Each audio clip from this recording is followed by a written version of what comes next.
आप दीदारगंज विधानसभा से विधायक हैं और अच्छी खासी पैठ है आपके लोगों में, और लोकसभा 2024 में दरोगा प्रसाद सरोज कैंडिडेट थे जो बहुत ही अच्छे मतों से बम्पर जीत हुई है। यहाँ भारतीय जनता पार्टी का सुपड़ा साफ हो जाए कहें तो कोई गुरेज नहीं इसमें। इस चुनाव को और इस जीत को किस तरह से देखते हैं आप? सबसे पहले अपनी सम्मानित जनता दीदारगंज और लोकसभा लालगंज सबको बधाई और धन्यवाद देता हूँ कि उन्होंने हर सौर समाज ने आज सपा के साथ, और ये जनता की जीत है, ये जनता की जीत है। और सरकार के आक्रोश में बेरोजगारी के खिलाफ, संविधान के खिलाफ, लोकतंत्र के खिलाफ वोट हुआ। जो भाजपा बेरोजगारी बढ़ाई, महंगाई बढ़ाई, बेटी बचाओ बेटी पढ़ाओ के नारा देने वाली सरकार उन्हीं पर अत्याचार करने लगी, तो इसके लिए वोट पड़ा। इसलिए पुनः हम अपनी जनता को, अपने दीदारगंज विधानसभा की सौर समाज जनता को धन्यवाद और बधाई देता हूँ जीत के लिए।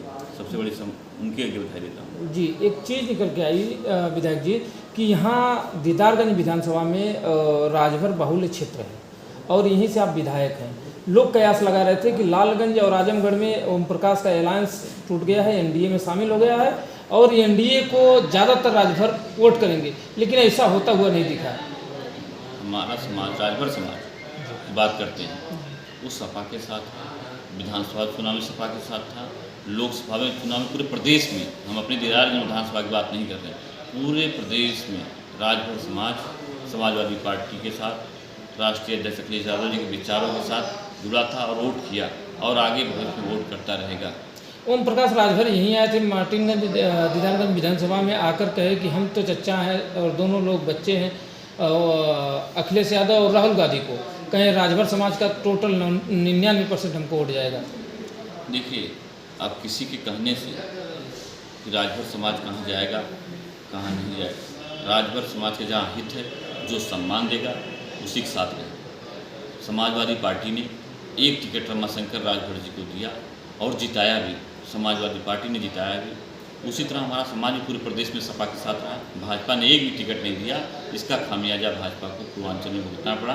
राजभर समाज सपा के साथ, समाजवादी पार्टी के साथ रहा। जी, 2019 के गठबंधन में सपा बसपा का इतना बड़ा ऐलान हुआ था, जबकि वोट बेस देखा जाए तो बसपा के पास अच्छा खासा, समाजवादी पार्टी के पास अच्छा खासा, वो गठबंधन फेल होता नजर आया। और 2024 में आपका गठबंधन एक रीजनल पार्टी कांग्रेस से होता है, इंडिया अलायंस से, इसमें बहुत ही तेज़ी से उभर के आए जनता, लोग सम्मान दिया, लोगों ने प्यार दिया और सीट काफ़ी बढ़ती हुई नजर आई।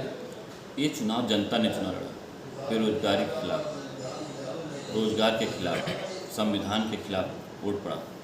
ये जनता चुनाव लड़ रही थी, हम लोग घूम रहे थे गांव-गांव, जनता लड़ रही थी चुनाव। जो भाजपा ने 10 साल में जो महंगाई बढ़ाई, बेरोजगारी बढ़ाई, उसके खिलाफ वोट पड़ा। बड़े बड़े मंत्री हार गए, मोदी जी 4 लाख से जीते थे, अभी 1.5 लाख पे आ गए। आप कह रहे जनता चुनाव लड़ रही थी, सब सरकार बदलने के लिए, बदलने की बाहर थी। और पूर्वांचल और यूपी में सरकार जनता समाजवादी पार्टी के साथ थी। जो लहर यूपी में दिखी, महाराष्ट्र में दिखी, वो लहर हमको मध्य प्रदेश, बिहार, अन्य जगहों पे ऐसा क्यों नहीं दिखता? इंडिया अलायंस का रहा, हर जगह रहा, लेकिन यूपी में हम लोग जो देखे जी, यहाँ सरकार के खिलाफ आक्रोश था। यहाँ की युवा पीढ़ी, जो युवा, हम युवा की बात करते हैं, वो सरकार के खिलाफ थी। जो सरकार युवाओं को नौकरी, 2 करोड़ नौकरी देने की बात करती थी, और इसी सरकार में 14 बार पेपर लीक होता है, पुलिस से लेके सब बहुत सारे पेपर लीक हुए। इससे युवाओं का नुकसान हुआ, जो बच्चे 10-10 साल से तैयारी कर रहे हैं इलाहाबाद, उनका नुकसान हुआ। वही एनडीए के लोग, वही भारतीय जनता पार्टी के लोग, अमित शाह, नरेंद्र मोदी 400 पार का नारा दे रहे थे, 315 5वें चरण में पार कर रहे थे, अभी वो 240 पे अटक गए हैं, पूर्ण बहुमत की सरकार भी नहीं बना पा रहे हैं। इसके पीछे कारण क्या है? कोई नहीं, जनता का आक्रोश सरकार के खिलाफ। लेकिन अभी भी तो एनडीए में घटक दल जो हैं मिलकर सरकार बना रहे हैं, एनडीए का करेगी? एनडीए मजबूती से अपनी आवाज़ उठाएगी, विपक्ष में बैठ के आवाज़ उठाएगी। तो कुछ लोग कयास लगा रहे थे कि चंद्रबाबू नायडू, नीतीश कुमार, पलटू चाचा को जो है साथ मिला के सरकार बन सकती है।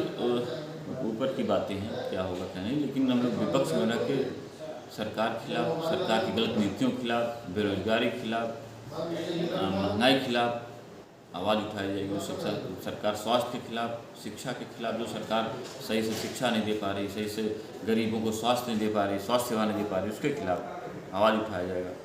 इतनी मेहनत करके पूर्वांचल में काफ़ी सीटें आप लोग जीत दर्ज की और आप लोग के सांसद चुन के आए हैं। प्राथमिकता के तौर पे कौन सा ऐसा काम होगा जिसे करवाना या करना चाहेंगे आप लोग? सबसे पहले हम लोग सरकार के खिलाफ, जो भी सरकार की गलत नीतियाँ हैं उसके खिलाफ आवाज़ उठाएंगे लोकसभा या विधानसभा में, कि सही स्वास्थ्य सेवा हो या पेपर लीक का मामला हो या महंगाई के खिलाफ। हम लोग सरकार के खिलाफ आवाज़ उठाएंगे कि ये सब महंगाई, बेरोजगारी, हम लोग लोकसभा विधानसभा में आवाज़ उठाएंगे। जी, बहुत बहुत धन्यवाद।